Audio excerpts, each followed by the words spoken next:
نحمده ونصلي على رسوله الكريم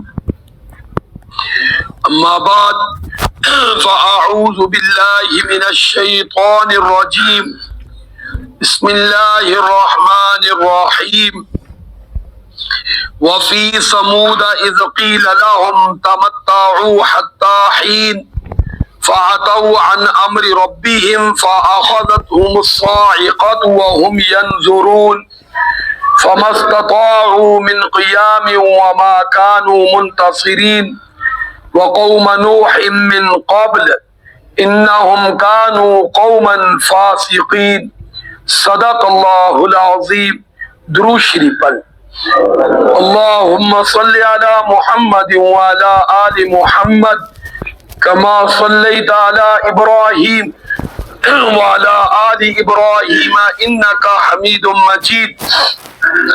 اللهم بارك على محمد وعلى آل محمد كما باركت على إبراهيم وعلى آل إبراهيم إنك حميد مجيد.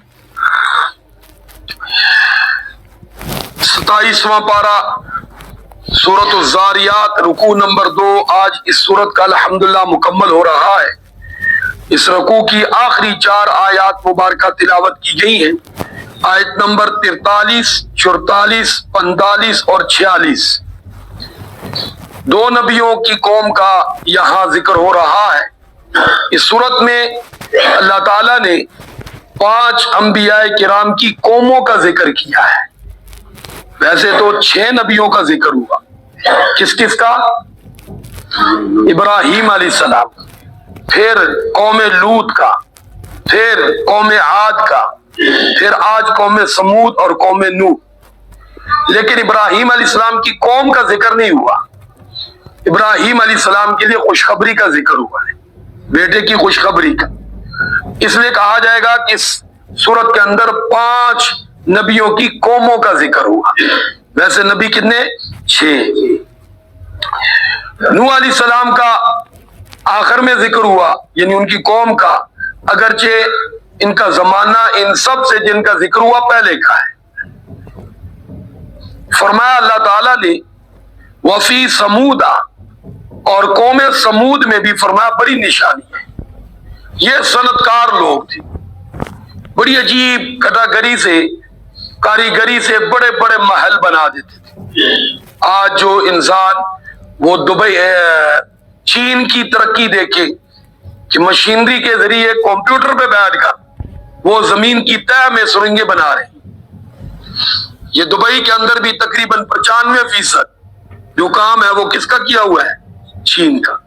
تو آپ یہ سمجھیں کہ اس دور میں یہ قوم سمود کام ہاتھ سے کرتی. اللہ رب العزت فرماتے ہیں ان کی طرف صالح علیہ السلام گئے, انہوں نے ان کو سمجھایا کہ بھئی یہ تو ایک دنیا کا نقشہ ہے, دنیا کی عارضی زندگی کی تمہاری محنت ہے, اس کے ساتھ ساتھ اللہ رب العزت کی ذات کو مان لو, وحدہ لا شریک مان لو, کلمہ پڑھ لو, تو جہاں تمہاری دنیا اتنی بہترین جا رہی ہے وہاں تمہاری آخرت بھی بن جائے گی. لیکن اس قوم نے نہیں مانا, جھٹلا دیا. تو اللہ تعالیٰ فرماتے ہیں اذ قیل لہم, پھر انہیں کہا گیا ہے تمتعوا, فائدہ اٹھا لو, حتی حین, ایک وقت مقررہ تک. اللہ تعالیٰ ہر شخص کو وقت مقررہ تک دنیا سے فائدہ اٹھانے کا موقع دے رہا ہے. سب سے قیمتی چیز اس دنیا کے اندر کون سی ہے؟ بولو, وقت. کیا ہے؟ بولو بھائی, وقت. ہاں جی, مادی چیزوں میں, ان چیزوں میں آتا ہے. کون سی چیز ہے؟ بولو, وقت.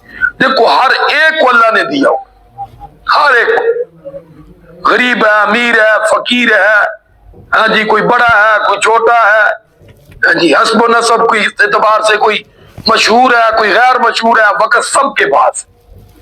لیکن افسوس اس کی قدر آتی ہے جب وقت ختم ہو جاتا ہے. وقت کیا ہو جاتا ہے؟ بولو, ختم ہو جاتا ہے. بچپن میں پڑھنے کا وقت بھی ہر ایک کے پاس ہوتا ہے, ختم ہو جاتا ہے, پھر افسوس ہو جاتا ہے. کام کرنے کا وقت بھی ہر پاس ہوتا ہے, تو جو کام کے وقت کام نہ کرے بعد میں وہ پچھتاتے ہی رہتا ہے, تھوڑا سا اور کر لیتا. باہر لوگ جاتے ہیں, ہاں جی, وقت ان کے پاس ہوتا ہے 2 سال, 2.5 سال, 4 سال, جو بھی ویزا.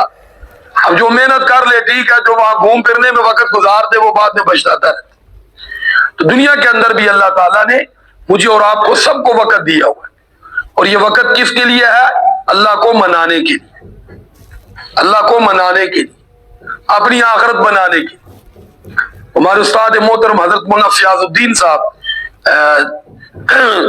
جامعہ شرفیہ کے استاد الحدیث ہیں، وہ فرمانے لگے کہ انسان نے جس چیز پر محنت کی ہوتی ہے، جہاں سرمایہ لگایا ہوتا ہے، فرمایا اس کی طرف جانے کو دل کرتا ہے۔ جہاں محنت نہیں کی ہوتی، جس کو بنایا نہیں ہوتا، وہاں جانے کو جی نہیں کرتا۔ مثال کے طور پر فرمانے لگے کہ موت، اب کون لوگ موت سے گھبراتے ہیں؟ جنہوں نے آخرت کو بنایا ہوا نہیں، جنہوں نے اپنی آخرت بنائی نہیں ہے، موت کا نام لیں تو وہ کانپنے لگ جاتی۔ اور جنہوں نے اپنی آخرت کیا کی ہوئی ہے؟ بولو، بنائی ہوئی ہے، وہ موت سے ڈرتے نہیں ہیں، وہ تو بلکہ اس وقت کے انتظار کر رہے ہوتے ہیں کہ کب وہ وقت آئے اپنے رب سے ملاقات ہو، پیارے آقا صلی اللہ علیہ وسلم کا دیدار ہو، وہ جنت جس کے لیے یہاں بیٹھ کر سرمایہ کاری کی ہوئی ہے، جا کر اس جنت کو دیکھے۔ اور بہت سے لوگوں کو مرتے ہوئے اللہ تعالیٰ جنت دکھا دیتا ہے، اور جنہوں نے اللہ سے محبت کی ہوئی ہے، وہ موت کے وقت جنت سامنے آئے تو آنکھیں پھیر لیتی ہیں۔ یہ بھی ذہن میں رکھیں۔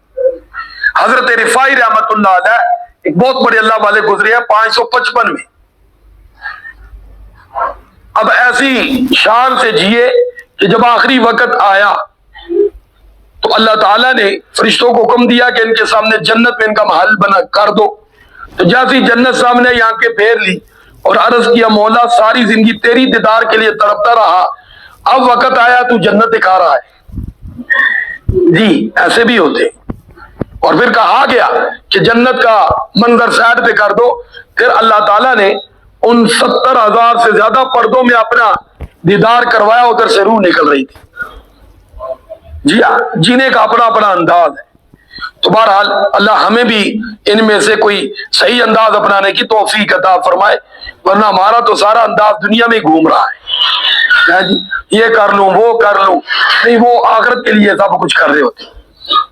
یہ بیوی بچوں کی خدمت، یہ بھی آخرت کے لیے، بشرطے کہ نیت ٹھیک ہو اور محنت حق حلال کی۔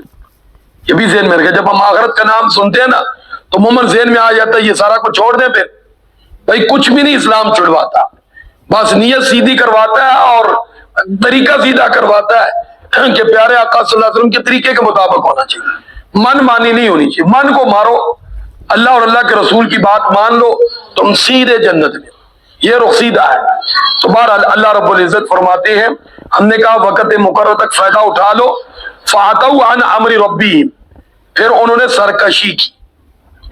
اب دیکھو یہ مال ہے، اس سے ہمیں بھی حکم ہے کہ وقت مقرر تک فائدہ اٹھا لو، سال بعد زکوٰۃ دے دیا کرو، قربانی کر لیا کرو، حج نہیں کیا زندگی میں وہ کر لیا کرو، اور جہاں ضرورت ہو اللہ کی مخلوق میں تمہاری ضرورت سے زائد ہے تو بینکوں میں اکاؤنٹوں میں رکھوانے کے بجائے ادھر خرچ کرو، یہ اس سے صحیح فائدہ ہے۔ اور غلط فائدہ کیا بولو بھائی؟ انسان عیاشی میں، فحاشی میں، عریانی میں، یا اس کو جمع کرنے کی دھن میں گزارے، صدقہ زکوٰۃ بھی نہ ادا کرے، قربانی بھی نہ کرے، حج بھی نہ کرے، تو یہ اس سے غلط فائدہ ہے۔ اس کو سرکشی کہتے، اس کو کیا بولتے بولو بھائی؟ ہاں، سرکشی اسی چیز کا نام ہے، کوئی الگ چیز کا نام نہیں ہے۔ زکوٰۃ نہ دینا مال میں سے کیا ہے؟ سرکشی۔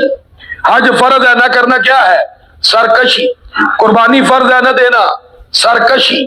پاس کوئی بیچارہ غریب مر رہا ہے بھوکا، تمہارے پاس زائد ہے، تم بینکوں میں جمع کرا رہے ہو، یہ کیا ہے؟ سرکشی۔ اس کا نام سرکشی ہے۔ یہ ضروری نہیں ہے کہ فرعون کے روپ میں ہی بندہ میدان میں آئے، نہیں۔ تو اللہ رب العزت فرماتے ہیں انہوں نے سرکشی کی اللہ کے حکم کے سامنے، تو آخر کب تک؟ فرمایا فَأَخَذَتْهُمُ الصَّاعِقَةُ، ایک کڑک نے آ کر ان کو پکڑا، یعنی فرشتے نے چیخ ماری، اور وَهُمْ يَنظُرُونَ، وہ اپنی ساری کمائی اپنی آنکھوں کے سامنے اپنے ہاتھ سے جاتی ہوئی دیکھتے رہ گئے۔ جس طرح موت کے وقت میں اور آپ بھی دیکھ رہے ہوں گے، ساری کمائی ہماری آنکھوں کے سامنے ہمارے ہاتھ سے جاتی ہوئی کیا ہوگی بھائی؟ ہم دیکھ رہے ہوں گے، بچے بھی ساتھ کھڑے ہوں گے، بیوی بھی ہوگی، اللہ کرے ایسا بھی ہو، ورنہ یہ بھی مشکل بات ہے۔ بندی انسان کس موڑ میں کہاں چلا جاتا ہے، پتہ تو موت کبھی نہیں نا کہاں آنی ہے، کس حال میں آنی ہے، اللہ اپنے حفظ و امان میں رکھے۔ شاید کوئی پاس اپنا ہو بھی یا نہ ہو، یہ بھی ذہن میں رکھے۔ معاملہ تو بڑا سخت ہے ہمارے ساتھ، لیکن ہم بے فکر ہوئے ہوئے، ہاں جی، تو بہرحال اس وقت انسان کو حقیقت پتہ چل جاتی ہے، وہ اصل آنکھ کھل جاتی ہے. ہاں جی، جس آنکھ سے پھر فرشتے بھی نظر آتے ہیں، موت کے وقت اس آنکھ سے فرشتے بھی نظر آتے ہیں. تو اب آتے ہیں بھائی، بولو بھائی، اب یہاں موجود ہے، میرا اور آپ کا ایمان ہے، جہاں نیک مجلس ہوتی فرشتے اس کو ڈھانپ لیتے ہیں، لیکن نظر ہمیں نہیں آتے. تو پتہ چلا یہ نظر محدود ہے، اور اس کے بند ہونے کے بعد جو اصل کھلے گی وہ لامحدود ہے.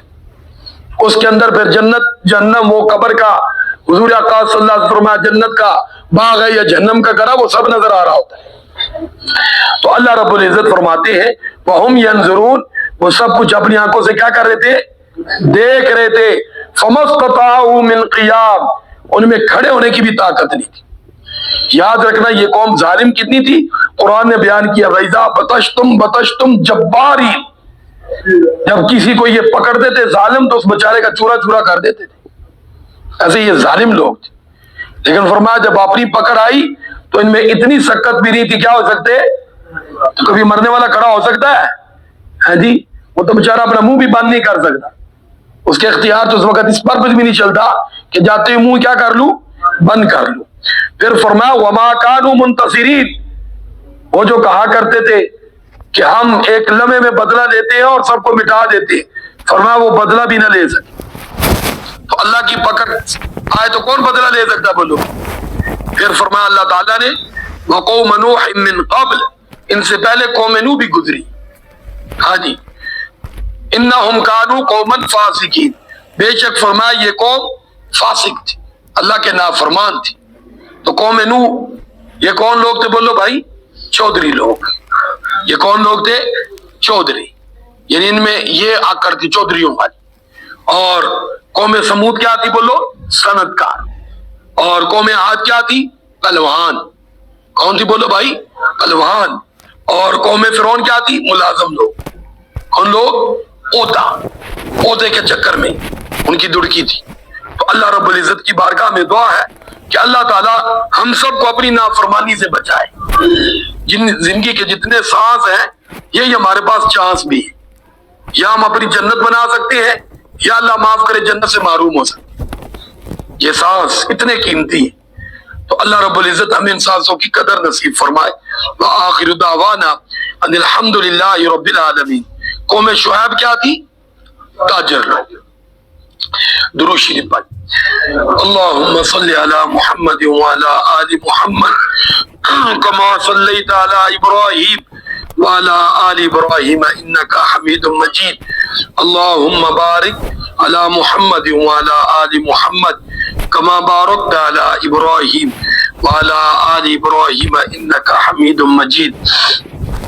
لا إله إلا الله محمد رسول الله.